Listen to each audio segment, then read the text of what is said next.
In 2018, James Bailey was preparing for finals at the University of Buffalo and getting ready for that next chapter in life. You know, I was interning at a company and, thinking about getting an entry-level position. And it's safe to say he had a roadmap of what he thought life at 30 would be like. But instead, I've had cancer twice before 30. He found a lump on his neck. That, was Hodgkin's lymphoma. Everything came to a stop, essentially. He started ABVD treatment at Roswell Park. It's essentially a chemotherapy regimen of 4 core drugs that I'm not talented enough to pronounce. It was every 2 weeks. I'd go in, I'd get infusions. Seemingly straightforward. James did that for 6 months, and then after that I was in remission. You're in remission, okay, light at the end of the tunnel? Yeah, I was thrilled. I thought, now I get to start my life. And James did. He started his career, married his wife Kristen, bought a house, and lived a seemingly ideal life. Until summer 2025. I get another diagnosis that, it came back, which was a complete shock. Was it the same cancer that came back? Yeah, same cancer, which is very rare. They told me, after 7 years, usually, you're in survivorship, I think after 5, and then the chances of it coming back, especially Hodgkin's lymphoma, after 7, it's extremely rare. This time, the situation was much harder for James. Not only the diagnosis and the treatment, but his life overall. My wife was pregnant, and we're about to have our first child. Getting that news was devastating, and then hearing what the treatment entailed was really brutal.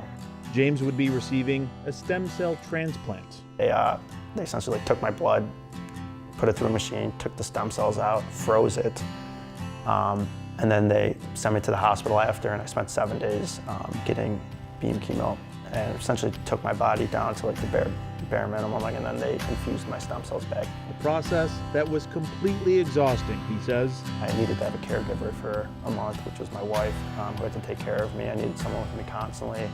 When I was getting up, I had to drive me to appointments every single morning to get my blood work. I had to do multiple blood transfusions, platelet transfusions. I had to get admitted to the hospital, and 2 weeks before he was born, because I spiked a fever and I was spending a couple nights there. So it was intense. A lot of things I couldn't have planned for. What goes through your mind, going through that intense treatment? Yeah, it's a dark place, if I'm being honest. But, I knew I had to do it for my son, and I kept telling myself, this is temporary, you gotta just keep being positive each day, take it one day at a time, don't think too far ahead. The treatment and positivity worked. 100 days after his stem cell treatment, James Bailey was able to ring the bell at Roswell Park once again, this time with his wife Kristen by his side and his son in his arms. Wow! Being able to hold your son while ringing that bell must have meant a lot, right? Yeah, it was the second coolest thing, minus holding him when he was born, but being able to have him there with me, it was surreal, because so many nights I'd just have a little picture on my bedside. I'd look at it, and when I felt really down, or I didn't want to get up and walk the treadmill or walk around in circles, I'd be I'm just gonna do it for Benson, and I'm gonna do it for my son, who obviously isn't here yet. It was one of the coolest experiences, and I'm so glad that everything timed out the way it did, and to be able to be a part of that. What's your son's name? Benson. Well, that's a great name. If I could be. I heard one of my favorite names, actually. We heard those two last names, so that's. I must say, I'm honored, actually. I didn't know. It's my wife's. It's my wife's actually maiden name. Oh, is it really? Yeah.